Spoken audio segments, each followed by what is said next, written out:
د دیوبند یو لوی عالم تیر شوی دی حسین احمد مدنی رحمه الله یو واری پریل کې سفر کو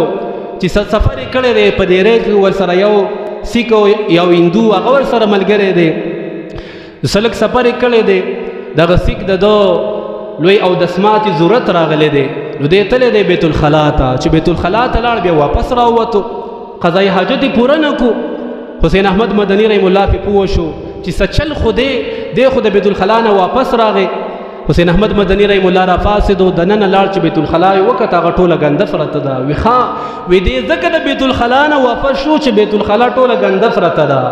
نو څه یې وکړل راشه دا خو اوس صفا کول غواړي نو څه یې ونه کتل چېرته جارو معروم نه وه چېرته کفړه نه وه د سګرټو یو څو ډبي پراتو حسین احمد مدنی رحمه الله د سګرټو هغه ډبي راواغستل او هغه یې وشلول په خپلو لاسو باندې هغه بیت الخلا صفا کړه هغه لیټرینګ یې په خپلو لاسو باندې چا دپاره د یو هندو د یو کافر دپاره یې صفا کړله بیا چې کله بهر راووتو هغه سیټ ته وایي ورشه اوس خپل قضای حاجت پوره که هغه وي هغه خو ګنده پرته ده نن وي زه اوس تلی وم صفا ده ورشه چې هغه لاړه چې دننه یې وکتو بیت الخلا صفا پرته ده هغه واپس راغی وی تا سره دی الله خو کی ته خو ډېر ښه سړی ما سره دی ښه وکړو هغه وی تا سره مې نه دی کړي د رسول الله سنت مې ژوندي کړي دي رسول الله داسې خپلو لاسو مبارکو باندې کړي دي زه د هغه یو ادنا امتي یم زه د هغه یو عجز بنده امتي یم او زه د الله یو عجز بنده یم وی دا ما د الله د رضا دپاره کړي دي وی دا ما د رسول الله صلی الله علیه وسلم سنت ژوندي کړي دي وی دې کې مخامخ یو بل عالم ناسو مولوی نظام الدین رحمه الله وی هغه رافاسدو چې کله د حسین احمد مدنی رحمه الله دا خبر واورېده وی اوسه پورې خو ما تا سره حسد و بغض ما به ته نه تسلیمولي ځکه د هر چا ضدیان ډېر وي د ترکان ضد چې دی هغه ترکان کې او د ملا ضد چې دی هغه ملای د ملا سره د ملا نه لګي او د ترکان سره هر پیشې والا پس کې یو بل باندې ناسود وي وی زه خو تا باندې اوسه پورې ډېر ناسود وم وي ستا خلکو به چې ستا صفت کو ما باندې به بد لګېدو چې دی پسې پوهېږي وی چې کله مې ستا دا کار ولیدو وي معافي ته نه غواړم ګیرې ته وله لاس کو چې ما معاف کړه داسې عاجزي په هغې کې موجوده وه حالانکې حسین احمد مدني رحمه الله دا ډېر لوی شخصیت تیر شوی دی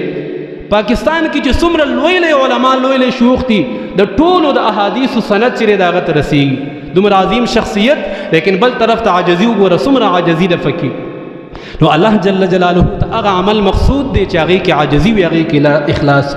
دیو جن رسول الله صلی الله علیه وسلم فرمائی ان الله لا ينظر الى صوركم واموالكم الله نستا صورت ته ګوري نستا مال ته ګوري ولکن ينظر الى قلوبكم واعمالكم لیکن الله جل جلاله ساسو زړونو ته ګوري ساسو اعمالو ته ګوري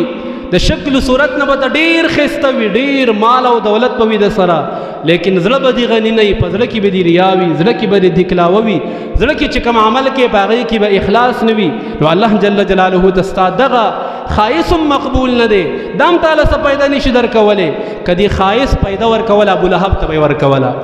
ابولهب اور والا دومره خایس والا الله جل جلاله ورکړی لیکن د هغه په ذم کې الله یو صورت نازل کو تبت یدا ابي لهب وتب الله فرمایي وي د ده دواړه لاسونه دې هلاک شي